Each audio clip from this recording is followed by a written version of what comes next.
Hürmetli vatandaşım, ben sizge başta dedim ki Amerika Koşmuş Ştatlarının prezidenti Trump Aksaray'da şu vaxtki tüncüye birinci derecelik siyasi işler boyunca məsləhətçisi Steve Bannon keyin qandaqsa bir sebepler bilen Aksaray'dan ayrıldı. Hazır biz bu kişinin ismini sabık məsləhətçi deb atayımız.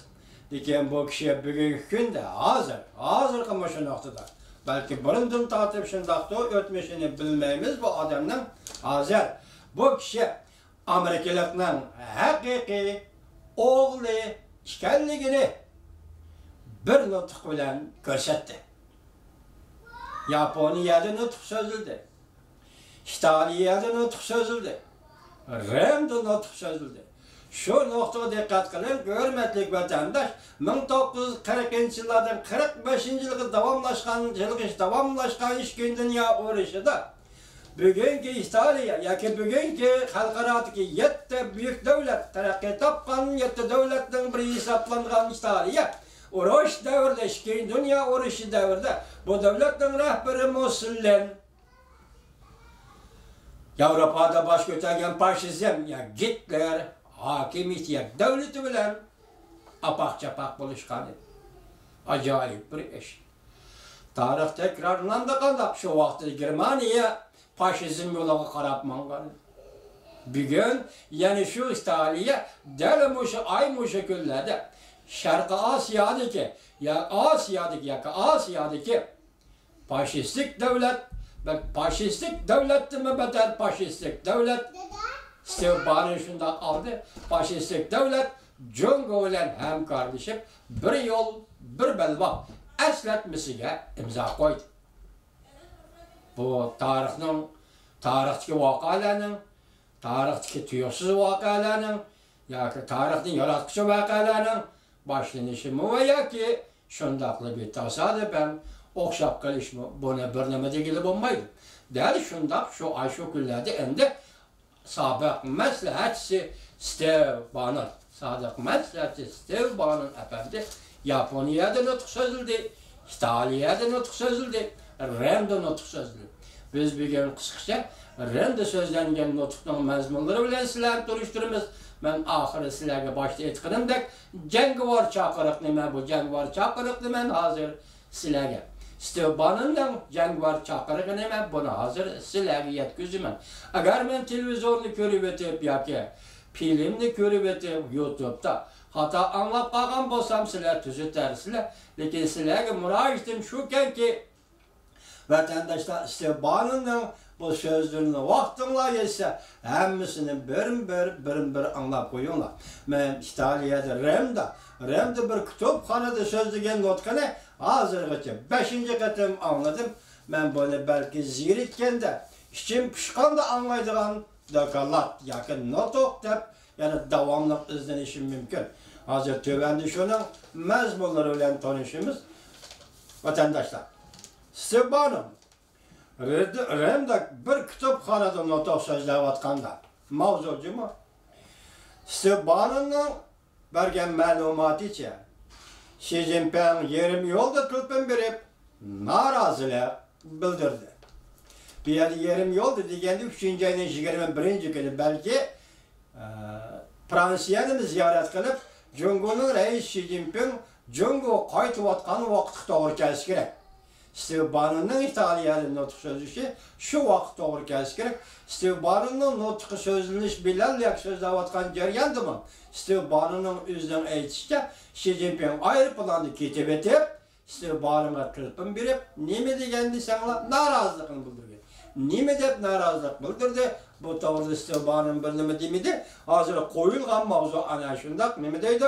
Steve Bannon Rem'de bir kütüphanada notuk sözlevatqanda Steve Bannon'ın bergen ma'lumatı Xi Jinping yerim yolda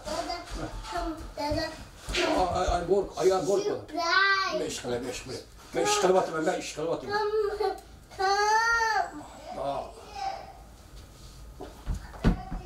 Ayağım bak.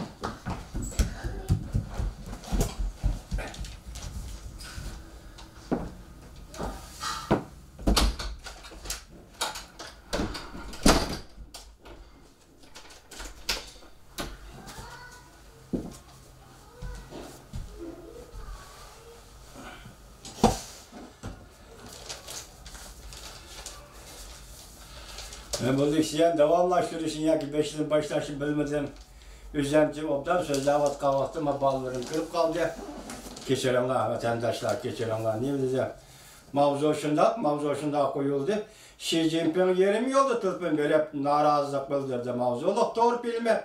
2019 yıl 3. ayının 25. günü YouTube'da ilan kılın. Steve Bannon notqına mühim məzmunları. Birinci, Xi Jinping'in mahiyeti. Müstebit, faşist.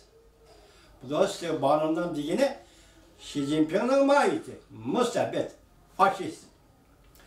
İkinci, Cumhuriyet Partiyası'nın bütün dünyada bulançılık kılış stratejisi.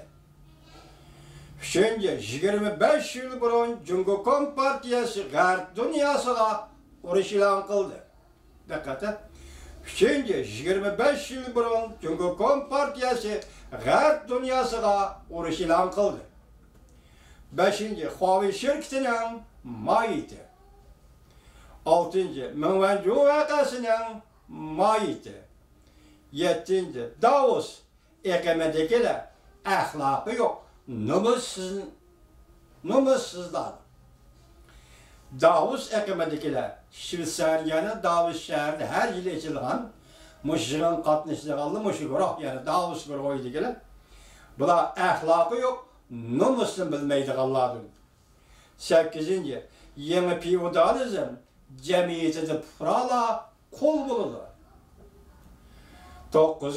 Cumhuriyet Partiyası'nın İtalya'ya məbləğsizləşməksiydi. 10. Xi Jinping'in Vatikan'ı ziyaret kılışmaksıydı. 10. Xi Jinping'in Vatikan'ı ziyaret kılışmaksıydı. 11. Pentagon geçirenler Vatikan krizisi. Geçirenler vatandaşlar. 11. Vatikan krizisi. 11. Vatikan krizisi. 12. Bannon efendim ve Fıratçılık. Steve Bannon efendim ve Fıratçılık. 13. 2020 yıl Prezident Trump'ın yana bir qatam Amerika Qo'shma Shtatlarida prezident bo'lib saylanishi. 14. Facebook ve Google qatorli şirketlarning istiqboli qanday bo'ladi? 15. Davlat ichida Prezident Trump'ning iqtisod siyosati. 16.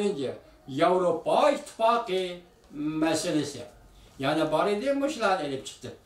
Gepimden mevzini sizlere beklemeden bu içi eğitim olay. Sizlere beklemeden bu içi eğitim olay. Vatandaşlara. Yani geçirinler, geçirinler.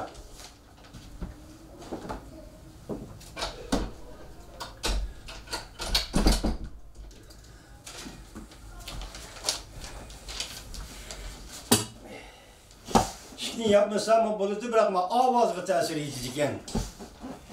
14 mesele. Ben endi sizlerge dedim, sizlerge yetkizmekçi bolgan, sizlerge yetkizmekçi bolgan, muşunun münasibetlik, mühim haber nazır, sizlerge yetkizek, Steve Rem'de bir kütüphane notu sözlegende nemi dedi? Şinjan Uygurlarını, Tibetlerini eğiz kaldı.